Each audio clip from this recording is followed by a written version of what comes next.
name's Vicky Bazalgette, and I'm going to tell you about a really important Londoner who was actually from Enfield, who transformed our lives as they are today. His name was Sir Joseph Bazalgette. So he wasn't my father, he wasn't my grandfather, but he was actually my great-great-great-grandfather. So he lived a long time ago during the Victorian times, which I imagine is something you have all studied in history. Now, he was born even before the Victorian times. He was born in 1819. Does anyone know when Queen Victoria started her reign? Her reign began in 1837. So Sir Joseph Bazalgette, who was born in 1819, that was a long time ago, wasn't it? It was over 100 years ago. It's nearly 200 years ago, if you think about it. Now, the name Bazalgette, as you might imagine, is not a name that originally comes from the UK. Does anyone know where that name might have come from? If I say it in an accent, will that help you? It's meant to be said, Bazalgette. So, as you might have guessed, this name is actually from France. Sir Joseph Bazalgette's family came over from France, and they were a family of tailors. And Sir Joseph Bazalgette grew up in London and eventually became the chief engineer somewhere called the Metropolitan Board of Works. And they looked after all the water supplies and the water systems in London. Now, as you might know, back in the Victorian times, houses were not like they are today. They didn't have indoor toilets, they didn't have running water, and you would have found it pretty difficult living in Victorian London. One of the big problems with not having proper drainage and sewers in London was that there was a big problem with clean water. People were emptying their potties out of the window, they were getting water from pumps in the street, and the sewers were just not built to deal with those kind of problems. They were too narrow, they weren't deep enough, sometimes they were open, so if you were walking along the street there would be terrible smells everywhere. And because more and more people were living in London every year and moving here for work, the sewer system could just not cope. Now, by 1831, so just before Queen Victoria started her reign, there was a really big problem with child mortality. Does anyone know what that means? Child mortality means the rate of children dying.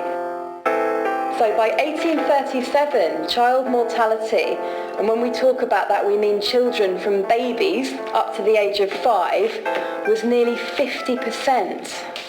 So by 1831, just before Queen Victoria's reign had begun, cholera was already a very big problem in London because so many more people had moved here and the sewerage system was not sophisticated enough to deal with that level of population. So 6,500 people were dying of cholera roughly every year by 1831. Does anyone know what cholera is? Cholera is a waterborne disease which gives you a very bad tummy and a very high fever.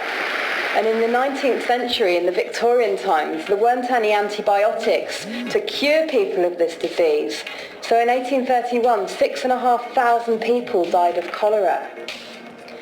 And by 1837, the child mortality rate, which means the number of children dying between when they were born and the age of 5, was around 50%, which means that half of all babies and young children were dying before the age of 5. Isn't that terrible? Could you imagine if it was like that in the UK now? It would be absolutely horrible, wouldn't it?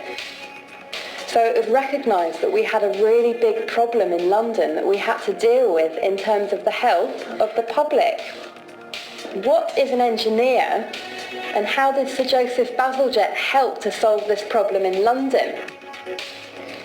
As you might already know, an engineer is someone who uses mathematics and science to solve big problems that we have.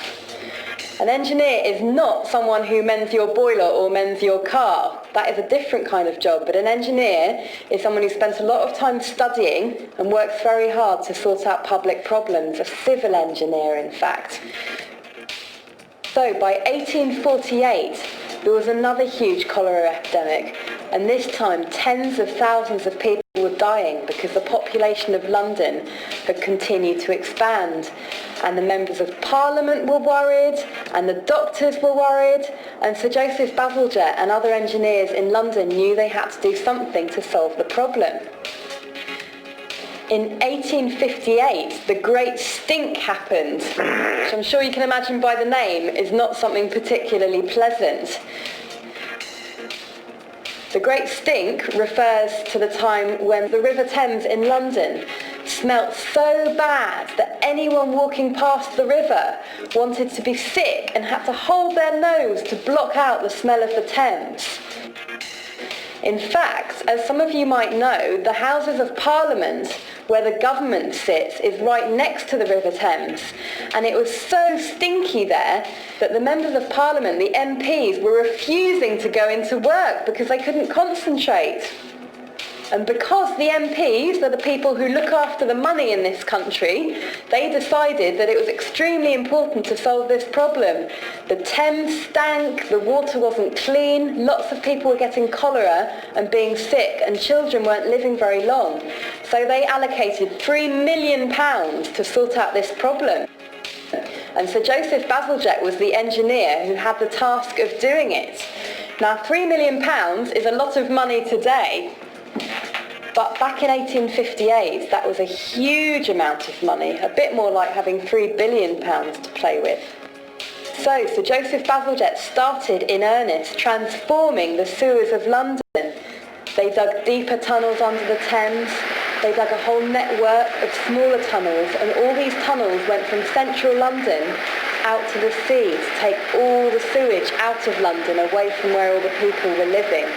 And they also built big pumping stations, which, as you can imagine by the name, had the job of mechanically pumping all the sewage out of the sewage system and down the pipes towards the sea.